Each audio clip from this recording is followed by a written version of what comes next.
welcome to day 21, something like that. Anyhow, I'm going to say that I'm glad you can't see the mess behind me right now. I have probably 7-8 years worth of Magic card product that I am going through. The simplest explanation is, in order to create some revenue, selling Magic cards is easy and simple and straightforward.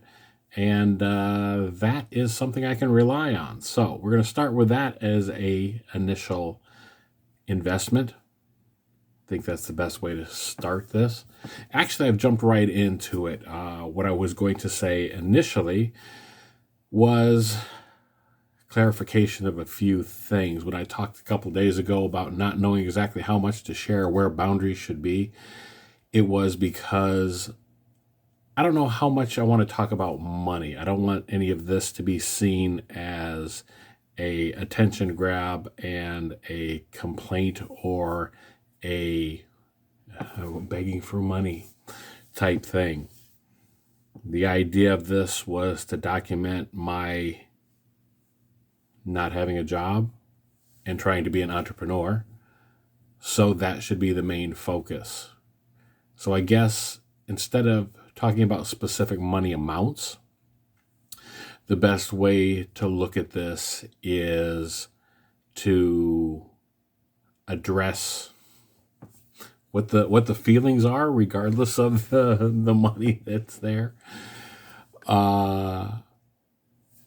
Early on I talked about the fact that I had X amount of dollars of cash, I had X amount of dollars in the bank, keeping a close eye on both of those numbers. And we've hit that point where it's become uncomfortable this last week a couple of times. If I think about it too much, and if I fall into that same mindset that I've had before, which everybody has, is, you got to work a 9-to-5 job. What's come up also today and in the last couple of days is, again, trying to share that vision without having a clear vision to describe. That's been a challenge. And so, that's where I'm going to leave that. Anyhow, the point is that the money had hit a point where I was feeling uncomfortable. And this comes from the fact that selling the Magic cards, I mentioned earlier that there was $500 on the way here. That hasn't arrived yet. So, lesson number 1 as an entrepreneur, make sure that your bills are covered and make sure that you get paid and have a plan for getting paid and what happens if you don't get paid. That's basically all I'm going to say about that. That is to say that issue has been cleared up. Well, I wasn't expecting the checks to take so long to clear once I left the job. And I was expecting the money to go through a little bit faster with the items that I sold.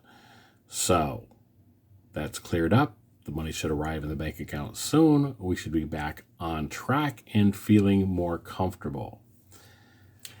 The other thing that I had initially intended to talk about was the fact that I may have been hasty with my discussion of the pipeline parable.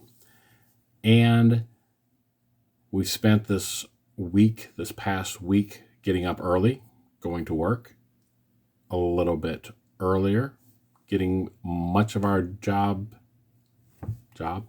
done by 11 or noon, and continuing on with the rest of the day.